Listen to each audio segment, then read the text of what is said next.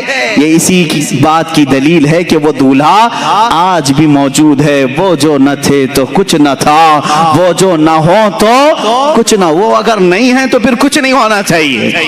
تمہیں ماننا پڑے گا سب کچھ ہے تو وہ بھی ہیں, سب کچھ ہے تو وہ بھی ہیں. وہ جو نہ تھے تو کچھ نہ تھا, وہ جو نہ ہو تو کچھ نہ ہو. جان ہے وہ جہان کی. کیا ہے وہ؟ جان ہے وہ جہان کی. ارے جان ہے تو جہان ہے. تم سب زندہ ہو, اگر جان ہی نکل گئی تو تم سب مردہ ہو جاتے. جان ہے وہ جہان کی. رسول پاک صلی اللہ تعالی علیہ وسلم کیا ہے؟ پوری کائنات کی جان ہے, اور جان ہے تو جہان ہے. یہی بات تو امام اہل سنت فاضل بریلوی بھی فرماتے ہیں. اللہ کی سرتاب قدم شان ہے یہ. انسان نہیں انسان, وہ انسان ہے یہ. قرآن تو ایمان بتاتا ہے انہیں, اور ایمان یہ کہتا ہے میری جان ہے یہ. ارے جان اگر چلی گئی تو تم کیوں زندہ ہو؟ جان ہے اب بھی, اور اسی جان کی بدولت یہ گرماہٹ بھی ہمارے اندر ہے. اگر یہ تپش آپ دیکھ رہے ہو, یہ حرارت ہمارے جسموں میں دیکھ رہے ہو, تو اسی نور خدا کی برکت ہے. وہ رسول پاک کی تربت انہر سے چھن کر آنے والی روشنیاں ہمارے سینوں کو آج بھی منور مجلہ کی ہوئی ہے. اسی لیے تو میں معراج کی شب کے متعلق بھی یہی کہتا ہوں. رسول رات کے وقت سفر پر گئے تھے. کتنا لمبا سفر کیے ہیں. صرف اگر مکہ سے بیت المقدس کا سفر ناپ لیں تو 1.5 مہینے کا سفر تھا, اور اس کے بعد آسمانوں کا سفر. خود میرے آقا فرماتے ایک آسمان سے دوسرے آسمان کی مسافت 500 سال اگر گھوڑا دوڑے تو بھی نہیں طے کر پائے گا. اس طرح 7 آسمانوں کا سفر, جنت و دوزخ کے نظارے, عرش و کرسی, لوح و قلم, سب کا دیدار, پھر بارگاہ الہی میں پہنچ, پھر اس کے بعد واپس تشریف لائے.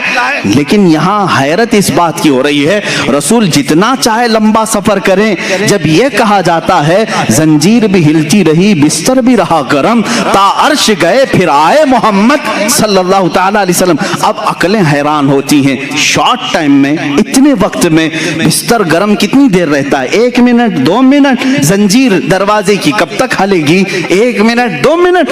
1 منٹ میں 7 آسمانوں کا سفر, جنت دوزخ کے مشاہدے, یہ سب کیسے ممکن ہے؟ تب بعض محققین نے یہی کہا میرے عزیزوں, وہ جانے کائنات ہے, وہ جانے کائنات ہے. اللہ نے کائنات کی جان کو اپنی بارگاہ میں بلایا تھا, تو کائنات کا جو نظام تھا, ٹائم تھا, جہاں تھا وہیں رک گیا.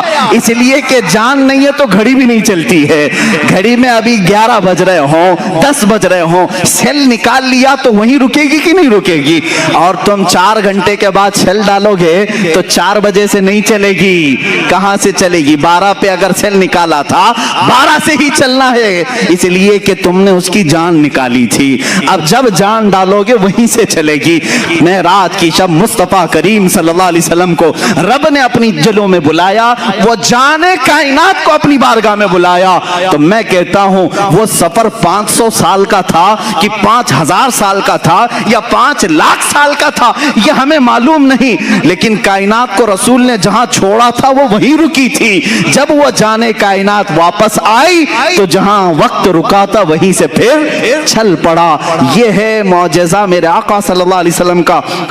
تمہیں ماننا پڑے گا وہ جانے کائنات ہیں, وہ اصل کائنات ہیں, وہ مقصود کائنات ہیں. رسول کریم صلی اللہ تعالی علیہ وسلم کی جب اس حیثیت کو تم سمجھو گے تب پھر تم حضور کے حیات کا انکار نہیں کرو گے. حضور پاک کو مردہ, مر کر مٹی میں ملنے والا, اس طرح کے جسارت والے, جرت والے کلمات نہیں بکو گے. تمہیں یہ معلوم ہونا چاہیے وہ عام بشر نہیں ہیں, وہ نوری بشر ہیں اور اللہ کے حبیب ہیں, اللہ کے محبوب ہیں. اللہ نے جب اپنے فرشتوں کو اتنی طاقت دی ہے تو اپنے خاص محبوب کو کتنی طاقت دی. وہ اللہ کے حبیب صلی اللہ تعالی علیہ وسلم حیات میں ہیں. اب میں آپ کو بتاؤں حضور اکرم صلی اللہ تعالی علیہ وسلم کی حیات طیبہ بعد وفات اگر نہ ہو تو صحابہ کبھی حضور کے پاس نہیں جاتے. ایک صحابی ہیں حضرت ابو ایوب انصاری رضی اللہ تعالیٰ عنہ، نام سنے کہ نہیں؟ حضرت ابو ایوب انصاری میزبان رسول ہیں، سب سے پہلے مدینہ طیبہ میں حضور کی میزبانی کا شرف حاصل کرنے والے، اور صحابہ میں یہ بڑے محترم تھے، معزز تھے، صحابہ ان کی ادب بھی کرتے تھے، حضور پہلے ان کے گھر قیام فرمائے۔ ایک بار ایسا ہوا کہ خلفائے راشدین کا زمانہ ختم ہو چکا تھا، حضرت ابو ایوب تھے اس زمانے میں، امیر معاویہ رضی اللہ تعالیٰ عنہ کا زمانہ بھی ختم ہو چکا تھا تقریباً، یا حضرت امیر معاویہ کے زمانے میں مروان نام کا ایک شخص، مروان بن حکم، یہ مدینے کا گورنر بنایا گیا، مدینے کا گورنر بنایا گیا۔ یہ اس زمانے کی بات ہے جب اہل بیت اطہار کے خلاف یعنی ظلم کی داستانیں ہو رہی تھیں، اہل بیت اطہار پریشان کیے جا رہے تھے۔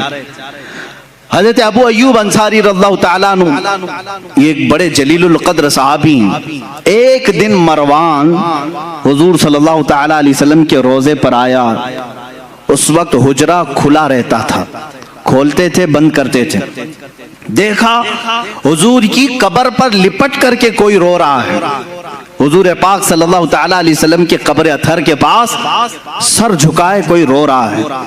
مروان پیچھے سے آیا، گورنر تھا، مدینے کا گورنر تھا، پیچھے سے اس نے گردن پکڑی، کہا کون ہے یہ بوڑھا شخص یہاں اس وقت یہاں آیا ہے؟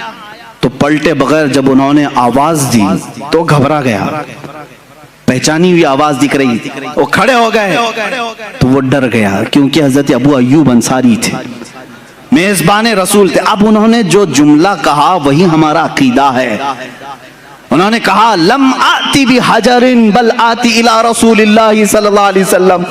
اے مروان تو کیا سمجھ رہا ہے، میں کسی پتھر کے پاس نہیں آیا، میں اللہ کے رسول کے پاس آیا ہوں۔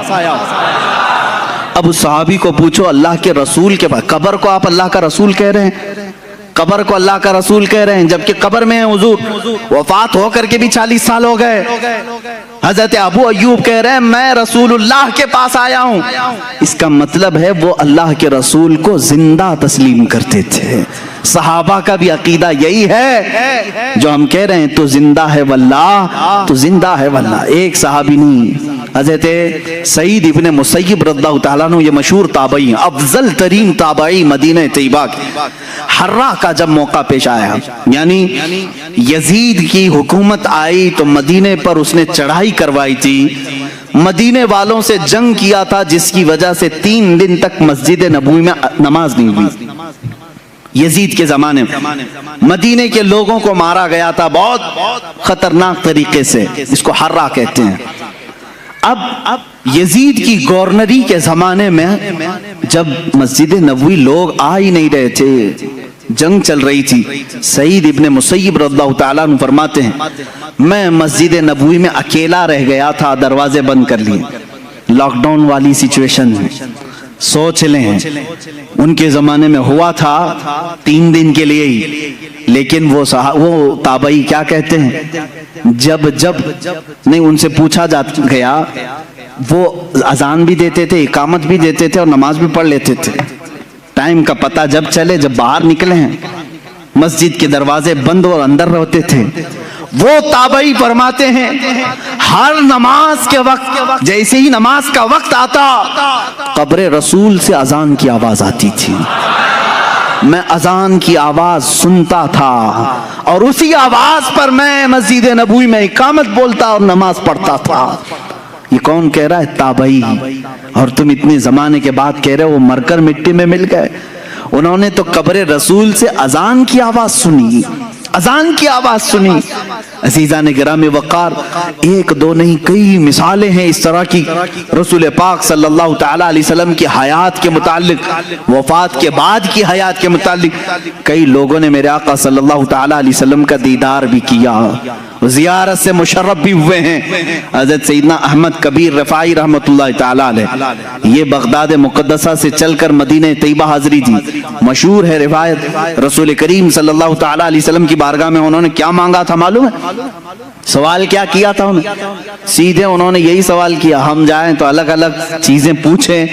وہ اللہ کے ولی تھے حضرت احمد کبیر رفاعی رحمۃ اللہ تعالی علیہ. سوال یہ کرتے ہیں، اے اللہ کے رسول، سنا ہے آپ کسی بھی فقیر کو لوٹاتے نہیں، مایوس نہیں بھیجتے، بس بندے کی یہ طلب ہے کہ آپ اپنی قبر انور سے ہاتھ نکالیں، مسافہ کرتا ہوں. اللہ اکبر. 400 سال کے بعد کی بات ہے یہ، اور کتابوں کی روایت کرنے والوں نے یہ روایت کیا، قبر رسول سے ہاتھ باہر آیا، انہوں نے مسافہ بھی کیا. عزیزان گرامی وقار، اگر حیات النبی کے متعلق تم مجھ سے سوال کرتے جاؤ اور میں پیش کرتا ہوں.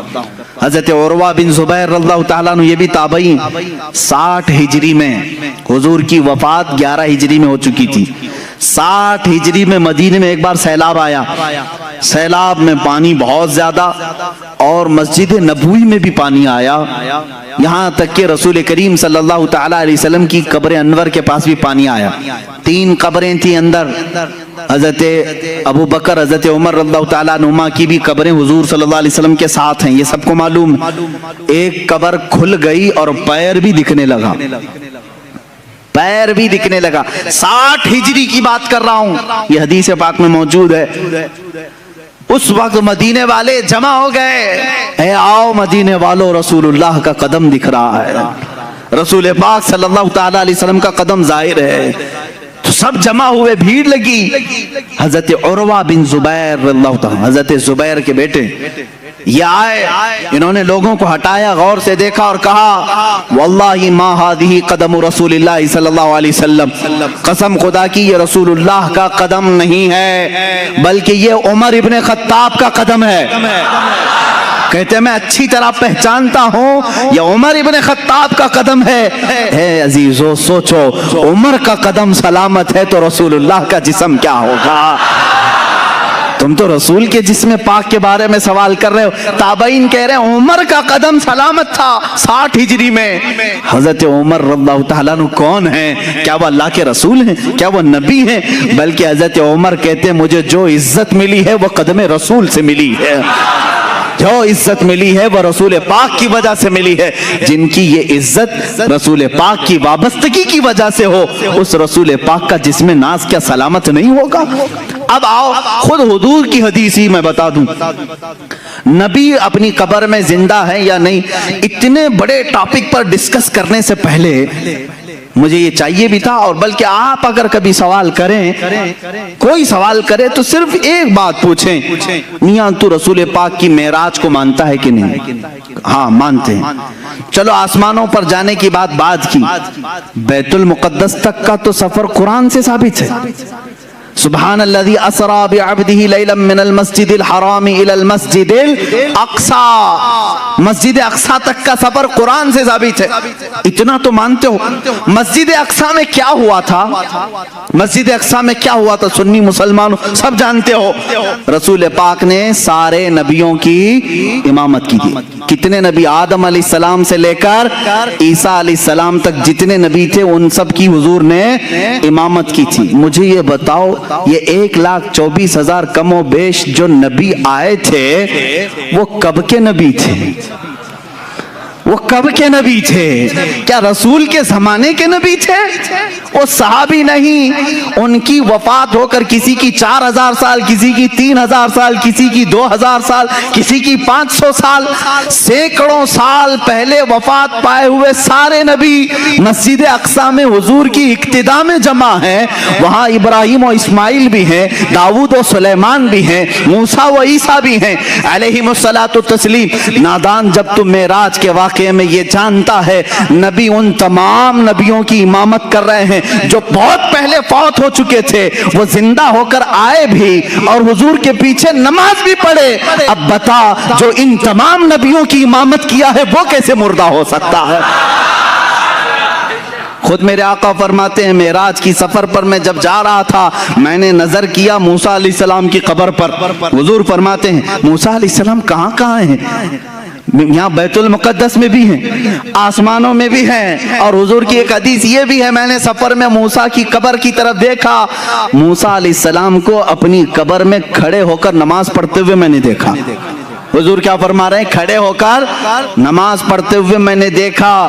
یہ حدیثیں ہیں میرے عزیزو. اب مجھے بتاؤ نماز کون پڑھتا ہے، زندہ یا مردہ؟ نماز کون پڑھتا ہے؟ ارے مردہ ہو تو اس کی پڑھی جاتی ہے اور زندہ اپنی پڑھ رہا ہوتا ہے. اور اللہ کے نبی فرما رہے ہیں موسیٰ علیہ السلام کو میں نے قبر میں نماز پڑھتے ہوئے دیکھا. جب موسیٰ اپنی قبر میں نماز پڑھنے کے لیے زندہ ہے، میرا عقیدہ یہ ہے تو زندہ ہے واللہ، تو زندہ ہے واللہ. میری چشم عالم سے چھپ جانے والے رسول کریم صلی اللہ تعالیٰ علیہ وسلم کی حیات طیبہ کے لیے بہت ساری دلیلیں ہیں، خود احادیث سے ثابت ہیں. دوسرے نبیوں کی جب زندگی ثابت ہے تو رسول کی زندگی بھی تمہیں ماننی پڑے گی. آؤ اب صحابہ کا ہی عقیدہ سب سے بہترین عقیدہ ہے نا، سب سے بہترین عقیدہ. ماں عائشہ صدیقہ رضی اللہ تعالیٰ عنہا کا عقیدہ پوچھتے ہیں آپ کا عقیدہ کیا ہے رسول کے متعلق؟ سنیں. جب رسول کریم صلی اللہ تعالیٰ علیہ وسلم وفات پا گئے، حضور پاک صلی اللہ تعالیٰ علیہ وسلم کی وفات ہوئی، آپ کا دفن، آپ کی تدفین کہاں ہوئی؟ وہ حجرہ عائشہ ہے. حضرت عائشہ صدیقہ کا وہ مکان تھا، اسی میں وہ آرام فرماتی تھی. حضرت عائشہ کے حجرے میں حضور کی تدفین ہوئی. سب کو معلوم ہے حضرت عائشہ صدیقہ کے پاس ہی چابی رہتی تھی. حضرت عائشہ کمرہ کھولتی تھیں، کمرے کے اندر جاتی تھیں، صفائی کرتی تھیں. چند سالوں کے بعد حضرت ابو بکر صدیق کا وصال ہوا. حضرت ابو بکر صدیق بھی کہاں دفن ہوئے؟ رسول پاک صلی اللہ علیہ وسلم. ان کی بھی تدفین کا انداز بھی یہ ہے، انہوں نے وصیت کی تھی میرا جنازہ حجرے کے سامنے رکھ دینا، اگر رسول سے اجازت ملے تو دفن کرنا. 2.5 سال کے بعد وفات ہوئی، حضور کی وفات کے 2.5 سال کے بعد. کوئی صحابی یہ نہیں پوچھ رہا حضرت ابو بکر سے اجازت ہم کیسے لیں گے، وہ تو قبر میں ہے. کسی نے پوچھا نہیں. حضرت ابو بکر نے وصیت کی، سب نے کہا ہاں پوچھ لیں گے. اس کا مطلب ہے ان کا عقیدہ تھا رسول. دیکھو میرے عزیزو، اور ہوا بھی یہ کہ ان کی قبر کو حضور کے پہلو میں رکھا گیا. حضرت عائشہ کے کون ہیں؟ حضرت ابو بکر والد ہیں نا. حضرت ابو بکر صدیق حضرت عائشہ کے باپ ہیں، والد ہیں. اور حضور صلی اللہ علیہ وسلم ان کے کیا ہیں؟ شوہر ہیں. حضور حضرت عائشہ کے کیا ہیں؟ شوہر ہیں. دونوں بھی محرم ہیں، دونوں محرم ہیں.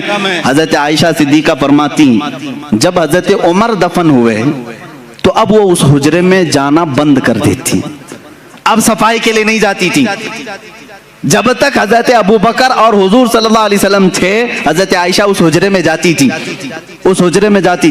جب حضرت عمر اس میں دفن ہو گئے آپ نے چابی دوسرے کے ہاتھ میں دے دی اور وہاں نہیں جانے لگی. کسی نے پوچھا اماں آپ پہلے جاتی تھی اندر حجرے میں، اب کیوں نہیں جاتی؟ کہتی ہیں رسول میرے محرم تھے، ابو بکر میرے محرم تھے، عمر میرے لیے غیر محرم ہے، میں ان سے پردہ کرنے کے لیے نہیں جاتی. مجھے بتاؤ اماں عائشہ، پردے کا حکم تو زندوں کے لیے ہے، پردے کا حکم کس کے لیے ہے؟ زندوں کے لیے. ماں عائشہ صدیقہ حضرت عمر کے قبر میں جانے کے بعد پردہ کر رہی ہیں. اس کا مطلب ہے عائشہ صدیقہ کا عقیدہ تھا کہ عمر اپنی قبر سے انہیں دیکھ رہے ہوں گے. پردہ کس سے کریں گے؟ جو دیکھے گا نا. حضرت عمر جب حضرت عائشہ کو دیکھ سکتے ہیں، اللہ کے رسول اپنی قبر سے پوری امت کو کیوں نہیں دیکھ رہے ہوں گے؟ اے میرے عزیزو، یہ عقیدہ صحابہ کا ہے، ایک دو نہیں. اور بھی چیزیں میں تمہارے سامنے رکھوں. اب آؤ اور ایک دلیل میں بتاؤں. ہم اور آپ مر جائیں، ہماری بیویاں عدت گزارنے کے بعد دوسرے سے نکاح کر سکتی ہیں، ہے کہ نہیں کر سکتی؟ کسی عورت کا شوہر انتقال کر گیا، مر گیا، تو عدت گزارے 4 مہینہ 10 دن، اس کے بعد دوسرے سے چاہے تو وہ نکاح کر سکتی ہے. اسلام نے اجازت دی. لیکن رسول پاک کی ازواج مطہرات کی یہ خصوصیت ہے کہ وہ زندگی بھر کبھی کسی دوسرے مرد سے نکاح نہیں کر سکتی. حضور کی وفات کے بعد بھی کئی ازواج مطہرات باحیات رہیں. اس میں حضرت عائشہ صدیقہ رضی اللہ تعالیٰ عنہ بھی رہی، کافی سال تک رہی حضرت عائشہ صدیقہ رضی اللہ تعالیٰ عنہ، لیکن کسی بھی زوجہ نے دوسری شادی نہیں کی، کیونکہ ان کے لیے حرام تھا، کوئی دوسرا ان سے نکاح نہیں کر سکتا تھا۔ کیوں نہیں کر سکتا تھا؟ وہ بھی تو عورتیں ہیں، ساری امت کی عورتوں کو مرد کی وفات کے بعد عدت گزار کر دوسرے سے نکاح کرنے کی اجازت ہے، تو ازواج مطہرات کو کیوں نہیں؟ تو میرے عزیزو، عقیدہ یہ بتایا جائے گا، ایک شوہر کے ہوتے ہوئے عورت دوسرے سے نکاح نہیں کر سکتی۔ نادان تو نے کیسے رسول کو مردہ سمجھا؟ وہ آج بھی رسول کی ازواج ہیں، وہ قیامت تک رسول کی بیویاں ہیں، کوئی دوسرا مرد ان کا شوہر نہیں ہو سکتا۔ تم اور ہم ہیں، موت کے بعد رشتے ختم ہو جائیں گے، وہ رسول ان کے زوج ہیں، شوہر ہیں قیامت تک، بلکہ جنت تک بھی وہ ازواج مطہرات کے شوہر ہیں۔ یہ دلیل ہے اس بات کی کہ رسول زندہ ہیں۔ زندہ مرد کی موجودگی میں عورت دوسرے سے نکاح نہیں کر سکتی۔ اور ایک عقیدہ یہاں اور بھی ملتا ہے، اور ایک چیز میں بتاؤں، میاں باغ فدق کا مسئلہ آج بہت کچھ اٹھا ہوا ہے، ایسے ایسے لوگ اٹھ رہے ہیں جن کو اڑنا بھی نہیں آتا، بولنا بھی نہیں آتا۔ ہاں، یہ ان کو یوں سمجھ لیں کہ بارش میں بہت سارے کیڑے آتے ہیں۔ اس وقت شیعوں کی طرف سے یہ مسئلہ اٹھایا گیا، باغ فدق حضور صلی اللہ تعالیٰ علیہ وسلم کا ایک باغ تھا ان کی زندگی پاک میں۔ آپ کی وفات کے بعد حضرت فاطمہ الزہرا رضی اللہ تعالیٰ عنہ نے وہ حضرت ابوبکر صدیق سے سوال کیا کہ میرے والد کا باغیچہ تھا، ہر ایک کے باپ کے انتقال کے بعد وراثت اس کی اولاد کو ملتی ہے نا؟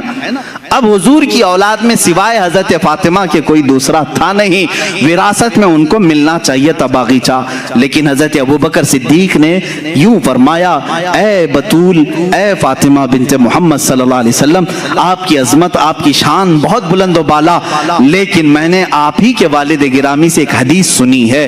حضور نے فرمایا، نحن معاشر الانبیاء لا نورث درہما ولا دینارا۔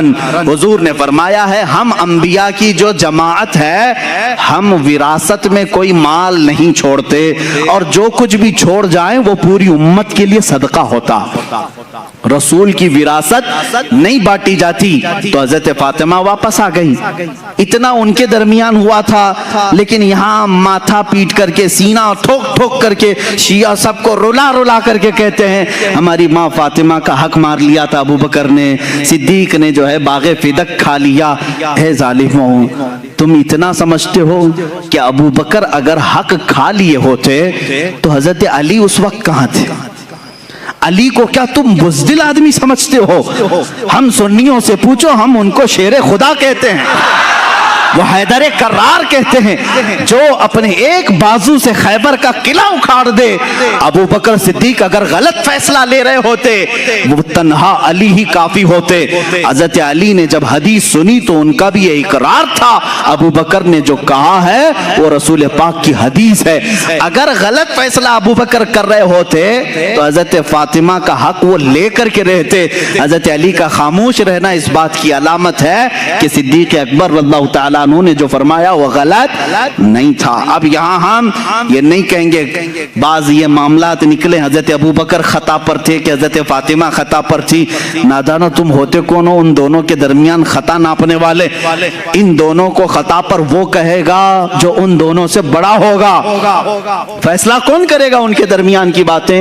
ان سے جو بڑا ہوگا۔ میں یہ معاملہ اللہ کے حوالے کرتا ہوں، قیامت کے دن اللہ خود ہی فیصلہ فرمائے گا جو بھی معاملہ ان کے درمیان رہا ہو۔ لیکن اہل سنت و جماعت کا عقیدہ یہ ہے، صدیق اکبر رضی اللہ تعالیٰ عنہ اپنی جگہ پر حق تھے، فاطمہ الزہرا رضی اللہ تعالیٰ عنہ اپنی جگہ پر حق تھی، دونوں حق پر ہیں۔ ہم ان میں سے کسی کو بھی غلط نہیں کہتے، بلکہ ان کے متعلق زبان کھولنے کو بھی ہم اپنی ایمان کی تباہی سمجھتے ہیں۔ یہی عقیدہ رہنا چاہیے، یہی عقیدہ رہے۔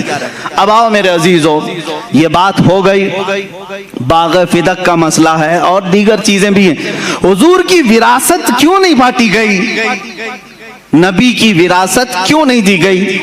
اب اس کو ایک عاشق رسول نے اپنی کتاب میں یوں بیان کیا، کہا ہے میاں جو کچھ بھی وراثت بڑھتی ہے وہ انسان کے مرنے کے بعد، زندگی میں اگر میں کچھ بیٹے کو دے دوں تو اس کو وراثت نہیں کہتے، اس کو کہتے ہیں ہبہ، یہ بخشش ہے، یہ دے دیا باپ نے۔ موت کے بعد وراثت بڑھتی ہے، ظاہر سی بات ہے، باپ کو گھر میں رکھا اور وراثت کی بات کر رہے ہو تو نہیں، یہ وراثت نہیں ہے، تم جائیداد کی لڑائی کہہ سکتے، وراثت نہیں۔ باپ کو قبر میں دفن کر کے آئے اس کے بعد وراثت بڑھتی ہے۔ ایک عاشق رسول نے کیا خوب کہا، وراثت مرنے کے بعد مردوں کی تقسیم کی جائے، وہ وراثت کو تقسیم کرے میرے رسول کی جو رسول کو مردہ تسلیم کرے۔ ہم تو رسول کو زندہ سمجھتے ہیں، کائنات کے ہر چپے پر آج بھی وہ مالک و مختار ہیں، آج بھی وہ مالک ہیں، تو مالک کے ہوتے ہوئے وراثت کے بانٹنے کی ضرورت کیا ہے؟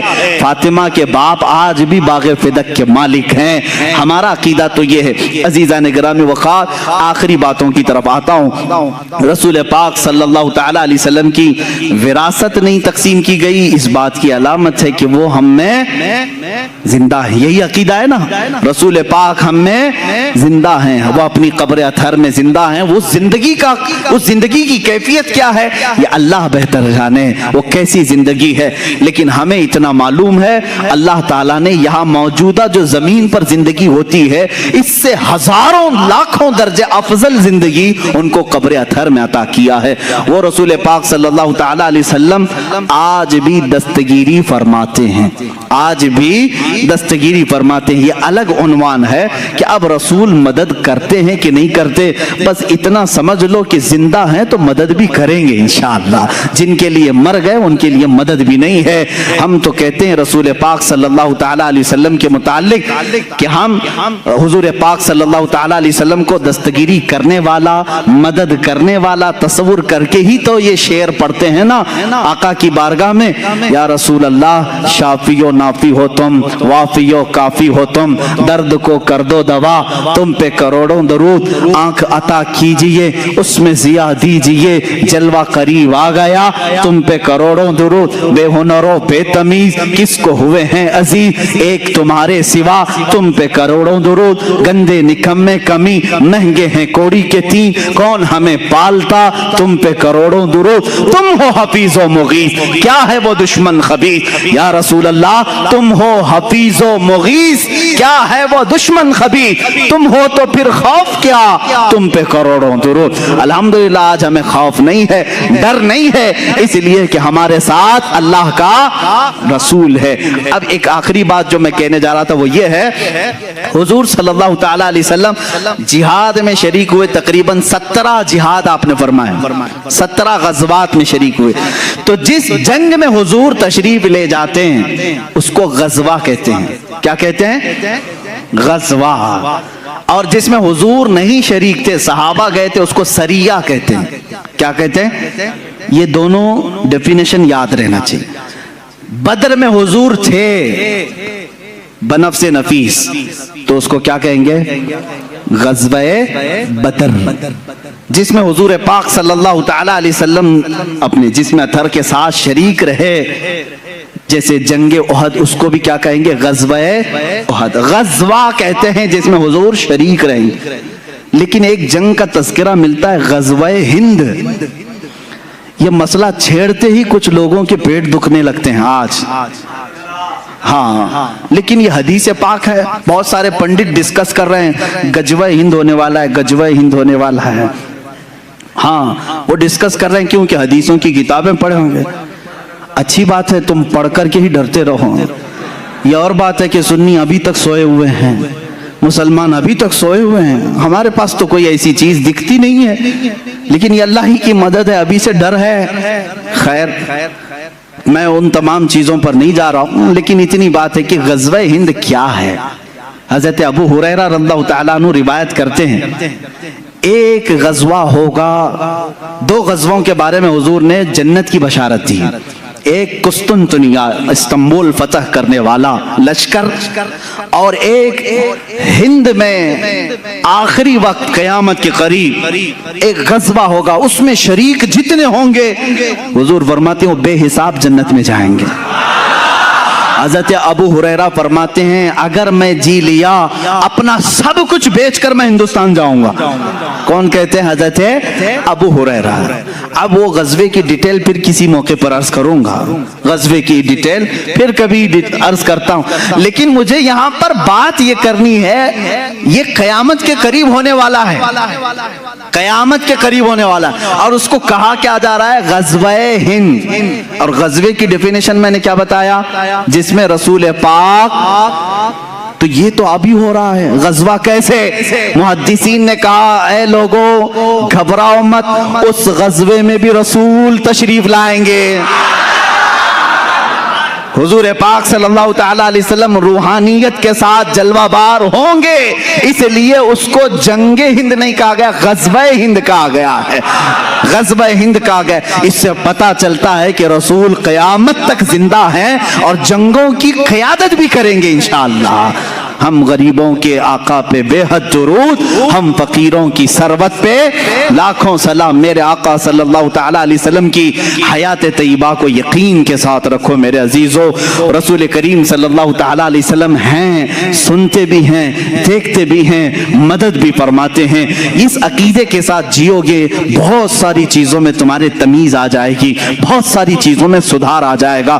بلکہ آپ کو یہ بھی بات میں بتاؤں, ہر جمعرات کو حضور فرماتے ہیں میری امت کے اعمال میرے پاس پیش کیے جاتے ہیں. کیا مردوں کے پاس اعمال پیش کیے جائیں گے؟ حضور فرماتے ہیں میری امت کے اعمال میں ہر جمعرات کو دیکھتا ہوں, اچھے ہوں تو اللہ کا شکر بجا لاتا ہوں, برے ہوں تو اللہ کی بارگاہ میں استغفار کرتا ہوں. میرے آقا ہر جمعرات اپنی امت کے احوال سن رہے ہیں, فرشتے پہنچا رہے ہیں.